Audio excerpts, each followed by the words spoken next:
you tired of the typical libraries with conventional music that makes you feel meh? Introducing Leerecs.com, the music website made for and by minds like you. Our team are lifelong musicians and producers in love with music. Search the Leerecs music catalogs and find music with guaranteed originality. Mark the difference with music of signature at Leerecs.com.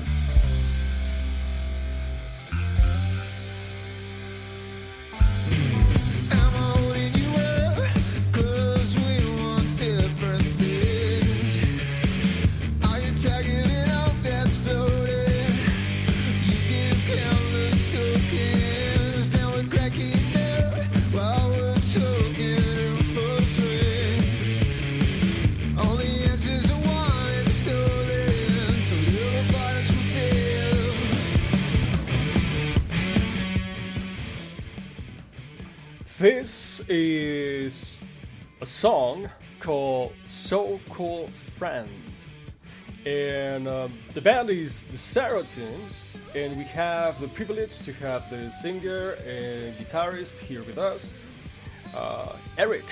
Hi Eric, how's it going? Hi, yeah, it's good, yeah, it's a lazy Saturday afternoon in the UK, so not too bad. Fantastic. He's in the UK, exactly. So, very, very grateful to have you with us.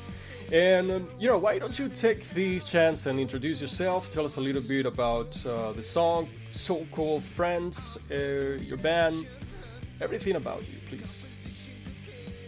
Yeah, so we're a two-piece band from the UK. We kind of formed in Cardiff in 2016, and we did some stuff. We made some things, and we started kind of playing, and then COVID hit, and we spent a lot of time writing music then and recording, and we did it all ourselves, like recording and producing and making it. And then we moved up to Leeds recently, so now we're in Leeds. And just trying to get things together now. As you'll probably know, in the UK, COVID restrictions are kind of coming down a bit, so things are looking hopeful. It's looking hopeful, yeah, fantastic. 2016, so for a few years already, and how many songs you have? Did you put out releases? What's kind of your trajectory so far? Would you say? So we've got 3 songs out at the moment. We've recorded like 6 or 7 in total, but I really agonize over the production of things. It takes me forever. We've re-recorded them twice, and the drummer hates me because I'm oh god, the amount of takes that I go for because I'm a bit particular. So it's took a while to kind of get it to a place where I like it, but I'm really happy with what we've got now. And yeah, we've done 3 so far, but we'll be releasing another one in a month or so, and then again and again and again. Beautiful. I mean, I can definitely hear the attention to detail and the arrangement, really, on the production. Tell us a little bit of your process, if you wish, like not only the writing, but also the production, and how do you go about that? So the way it usually goes is I'll write a bit of a riff or something like that, and then Charlotte will put some drums to that, and then I'll write the lyrics afterwards. I'm quite a big proponent of doing lyrics after. I know it's probably not the most inspiring way to do it, or perhaps the way that a lot of people kind of envisage things, but I kind of find it easier to work phonically or use like vowel sounds when I write lyrics. From there, we'll kind of like practice it until it's good, and then we'll start like the laborious process of recording it. The way we record is quite weird because I use a baritone guitar rather than a normal guitar, and I feed the signal kind of out twice, so I split it. I put it through a bass amp, and I also put it through guitar amps as well. So then when I'm mixing it, I have to process it kind of twice. So that's why I don't know. I'm going to say it sounds like there's a bass, kind of because it is the bass. Well, I hope anyway. I hope that's what you can hear. And after I've agonised over it for about a year, then we release it. That's the way it goes. I was going to say you do, and I'm so glad. I was like, wow, really, another one. I switched to baritones as well recently, and is that only the case? We had recently another band. They do something very similar to what you do. They use like a second signal from the guitar to like kind of give you that sense, that frequency of the bass. So I kind of start to see some kind of tendency here. Do you think there is? Yeah, I think so. I think there's like a bit of a proclivity kind of towards that sort of thing. I think when I originally started, like I really fell in love with two-piece bands about 10 years ago. And I was really into the White Stripes and the Black Keys. And the guy from the Black Keys, Dan Elbach, is he called? He sends his signal basically twice out. But he does lack the bass. And then like 6 years ago or something, I heard all the Royal Blood stuff, and he does that exclusively with a bass, doesn't he? And then he kind of like does the opposite. And I was blown away by that. I was like, oh, this is amazing. And then I didn't want to go bass because I'm a guitar player, so I kind of went halfway with a baritone. Yeah, and I feel that when you're in a two-piece as well, you get a lot more freedom for jamming and stuff. Sometimes when you've got a bigger band, it's hard work, and you can't quite. Do you know what I mean? Sometimes it's hard to make it work because people have different commitments and stuff. But two pieces are I think they're a good number. Two people, just two. Yeah. And the results are really incredible. I mean, this song is fantastic. So-Called Friends. Do you want to tell us, like what's about or anything? Some quirks, whatever you can think of this particular song. Yeah, so, well, the name actually, the name kind of come from, there was a band that I met in uni, and they were called So-Called Friends. So I think something kind of came from there, but I was just kind of, I don't know, I was writing about stuff kind of that was going on, I guess, at the time. Just difficulties with relationships, I guess, and friendships. But I feel like the catalyst maybe was that name. Maybe I don't want to admit it, but yeah. So that's what I named it after. Yeah, I think so. It's a good name. It's catchy. I mean, yeah, you can. I guess everybody has had that type of feeling sometimes, like so-called friends, right? What are you gonna do? Like, it's also within bands, right? Bandmates, like you were saying, sometimes it's really difficult to push a project forward. How do you feel? Have you had a lot of experiences in other bands, and can you describe or can you relate to this feeling at all? Yeah, well, I guess I've worked in a lot of bands over the years. I started when I was quite young. Do you know what I mean? Like when I was like 13, I started getting in bands, and they were awful. Debatably still are, but I've been in quite a lot of bands to varying degrees of success. Yeah, and I think those relationships are quite difficult. I'm in quite a few bands at the moment, so I'm in the Serotines, but I'm also in a band called the Brackets, and I kind of joined them. I want to use the word posthumously, but maybe that's not the right word. They don't have a singer anymore, so I kind of came and slotted in, and we released a couple of tracks. And I'm in another band called Loud George, and we met at uni, wrote loads of songs at uni about 10 years ago, and then we were bored during lockdown, and we all got in contact again, and we started recording those songs and releasing them kind of remotely. So we don't even see each other. Like, basically the drummer records his stuff, sends it over, because we all did like music uni and recording, so we all kind of know what to do. Mm-hmm. The bassist sends me his stuff, and then I just mess with it here and say, do you like it? And then we release it. And I've got another project I'm trying to start as well, because I really like classic rock, and like I really love the darkness. So I'm trying to get that off the floor, but it's hard work.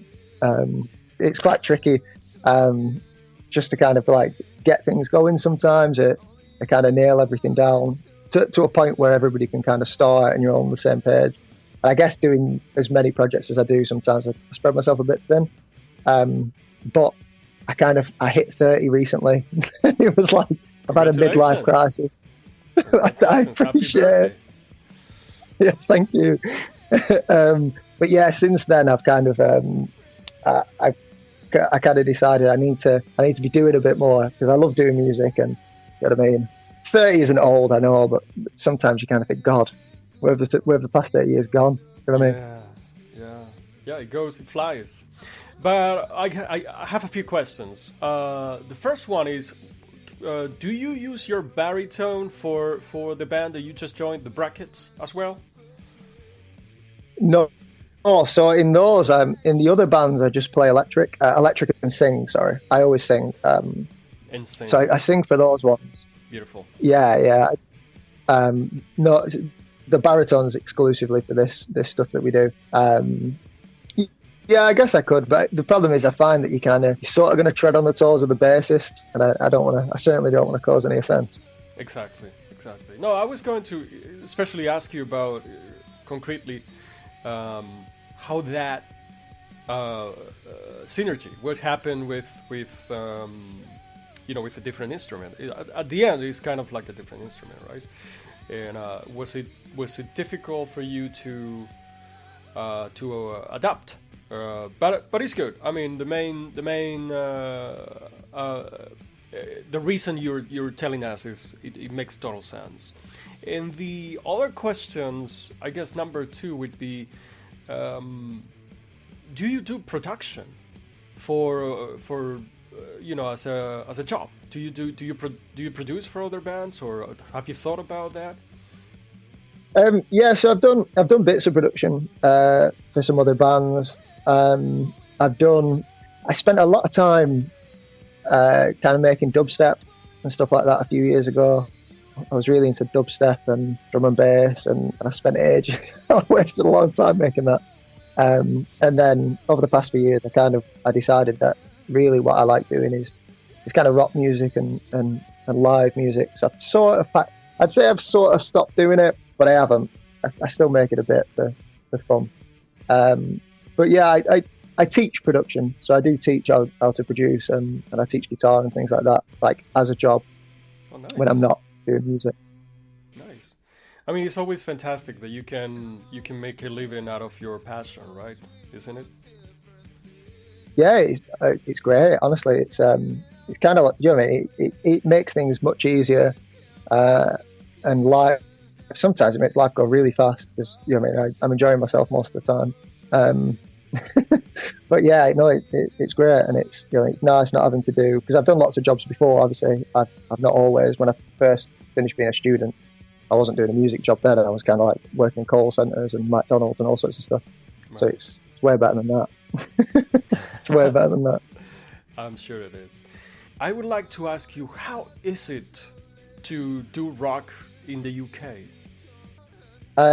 It's not kind of what you would think it is. I think a lot of people think that there'd be like there is a thriving music scene in the UK, but there's also, I'd say it's kind of like pocketed. You have to get in the right place to be enjoyed. If you play in like other countries and go other places, I think they have a much higher appreciation of music than a lot of people in the UK do. I say from personal experience, if you're in the right scene, and if you're around musicians, and if you're in the right part of a city or something like that, there's usually like a lot of music enthusiasts, and you get a really good crowd and you get a really good reception. But I grew up in like a really backwards town, and they just wanted to hear like what was on the radio. Do you know what I mean? So when I was coming out when I was 16, like playing my own songs, and yeah, they were a bit rubbish. I was 16. You didn't get many compliments. Do you know what I mean? no one was cheering you on. They were kind of just like, "Can you play any Queen?" And I was like, "No."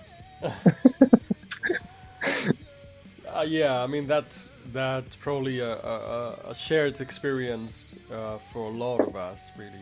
So okay, I'm glad to hear that. So there's really an ambience. There's places to go. Like, could you mention, like, for if whoever listens ever visits, like what's a good place to go and listen to alternative rock, for example? Well, there's a great place in Leeds called the Brudenell, which is like a working men's club, and they play so many bands, and they have sometimes they can have like 3 or 4 stages on, and that is such a good venue. It's not like a traditional venue; it's crazy. Like when you go there, you're like, what is this place? But they get like really big acts. They get some like more obscure acts. Usually, whatever they put on there is ace. It's really, really good. And there's quite a lot of venues around the city that are pretty good too. But I'd say, yeah, it's a cool place. It's Leeds. If you want to go somewhere and listen to music, check out the Bruder now. Social Club, it's called. Social Club. Awesome, thank you. Thank you for your time so far. Really appreciative. We believe, this song you sent us is really fantastic and sounds very, very original. I think, it's been a real pleasure speaking with you. And I would like to ask you, normally ask all of the musicians, what is a characteristic, something to remember of you, the person behind the musician, that you would say? So what do you mean, like what do you think my main trait is, sort of thing? Yeah, something special about you that you want to share that is beyond music. Beyond music. That's a difficult question, because I think the sad thing is that that's pretty much all I have. All I do is music. That could be it. That could be perfectly it. I'm a person that I'm entirely dedicated to my music. Yeah, I am. Yeah, I'd say that's all I do. It's my biggest passion, and it's something that I certainly try to push for other people as well, especially my students and stuff like that. I think it's life changing, and I think it's wonderful that we have music. Do you know what I mean? So it absolutely is. It absolutely is. And if you were able to never fail, and you can picture your future, what do you think that might be to you? What I really would love to do, I really like. I've always been a big fan of Jack White, and I love the fact that he's in a position where he can kind of just do whatever he wants. Like, do you know what I mean? If he fancies producing somebody's album or something, they'll do it because it's Jack White. And if he wants to play drums for like the Dead Weather, he just does it because he's Jack White. And I'd love to be in a position where, people kind of know who you are. No, I don't mean like on a global stage perhaps, but like just people to know that you're a cool, creative kind of person, and you know what I mean, and give you opportunity to do lots of projects. I think that's where I'd love to be. That sounds fantastic. I mean, I can empathize with that, absolutely. So, for some of those that would be, would admire the place that you're at this point, right? So you're dedicated to your music, you can produce for others, you're in multiple projects at the same time. That's quite admirable, right? So commendable. What kind of would be your advice to them, to, if you had an advice? I think the biggest advice is something that I wish I'd listened to myself on. Well, that I'd done myself. One mistake I've made, I guess is the best one, is that I spent a lot of time trying to make music that I thought other people would like me to make, rather than the music that I like making. And I think that if you're a young musician or somebody who wants to make music, make it, and don't make something because you think other people will like it. You know what I mean? Just make what you want to make. I think that's my biggest mistake that I made in my mid-20s. It is a good advice. It is a good advice. Wow. All right, fantastic. Well, thank you so much, Eric. We're very grateful for the time you gave us today. It was very insightful to speak with you, and we wish you all the best, really, and hope to stay in touch. Yeah, of course. Yeah, that'd be great, and thanks for chatting with me. I appreciate it. Absolutely. Okay, we're going to hear a little bit more, enjoy more of the song So-Called Friends by the Serotines. And this was Eric. That's it, yeah. Yep, this was Eric, singer and guitarist for the Serotines. Let's hear a little bit more.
Are you tired of the typical libraries with conventional music that makes you feel meh? Introducing Leerecs.com, the music website made for and by minds like you. Our team are lifelong musicians and producers in love with music. Search the Leerecs music catalogs and find music with guaranteed originality.